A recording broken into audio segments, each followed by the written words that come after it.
Welcome back to More Sports and Les Levine, the Weekend Winners Edition. I'm Dave Bacon. Time to shift gears, talk a little football, college football, Ohio State football, in fact, as the Buckeyes held on to the number 2 spot in the college football playoff rankings behind LSU this week.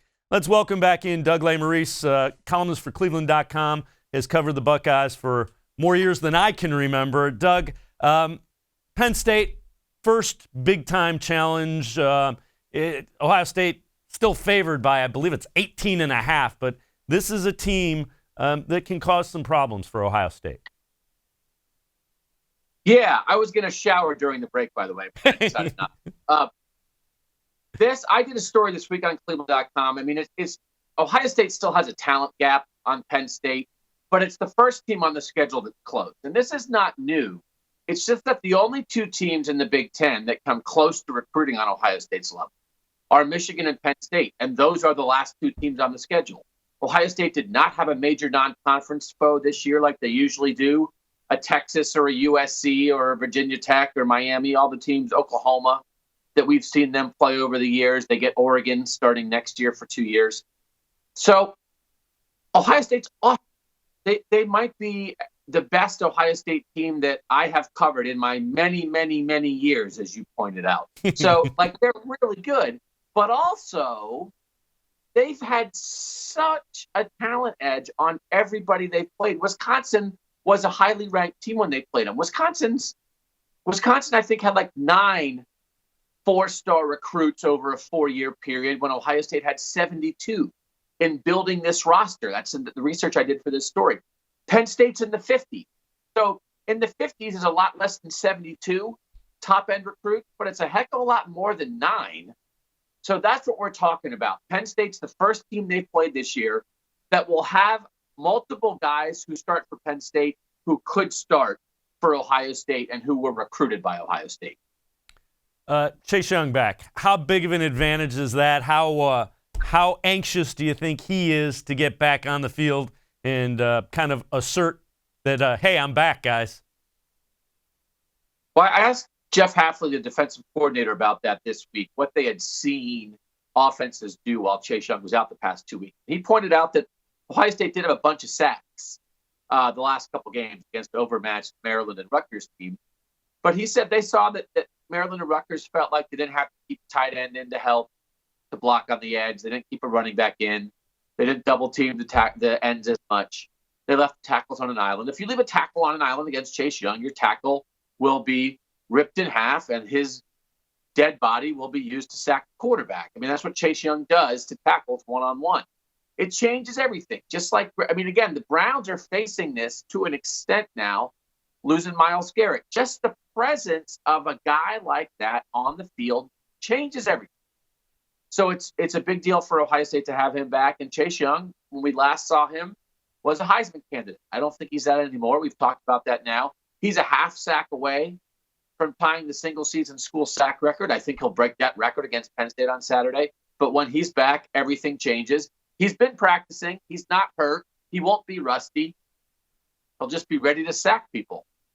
You know, you could have sold it to me that you were watching tape on the Browns in Ohio State, and that's the reason you look like you've been up all night. I'd have bought that, and I think the viewers would have bought it. With that as the backdrop, go ahead. That was a great idea. That's it. I forgot. I'm so delirious. I forgot that I was working very hard at my job all night. Let me ask you this. Is there any chance of a letdown? I mean, we talked about it with the Browns. Is there any chance that Ohio State's looking beyond Penn State because you've got Michigan coming up? Or, this team, that hasn't been their MO at all season. Are you concerned about that at all with the Buckeyes? It's an interesting point because the schedule is so tilted, right? That these 2 games are the last 2 games of the regular season. I think this game will be close. My colleagues at cleveland.com think it's going to be a blowout. As you mentioned, it's an 18.5-point spread. I think Penn State, Michigan back-to-back is difficult. Now, is it more difficult because maybe with Michigan looming, you sort of look around Penn State? I don't think they'll do that. Is it difficult because you're going to play a tough game against Penn State? You'll get beat up a little bit. Now you have to rebound and go on the road to Michigan. Maybe it's that. it's just hard. It's their two hardest games back to back at the end of the year. It would be much easier if Rutgers or Maryland was in between Penn State and Michigan. So, I mean, Penn State has played them much tougher than Michigan has played them.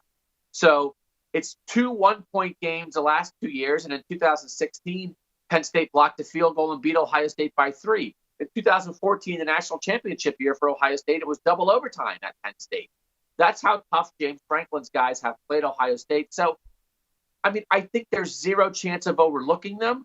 I just think there's a strong chance of Penn State giving Ohio State like everything the Buckeyes can handle at a level that they haven't been tested this year. And then, by the way, a Michigan team that is on an upswing is waiting for you next week. That's hard.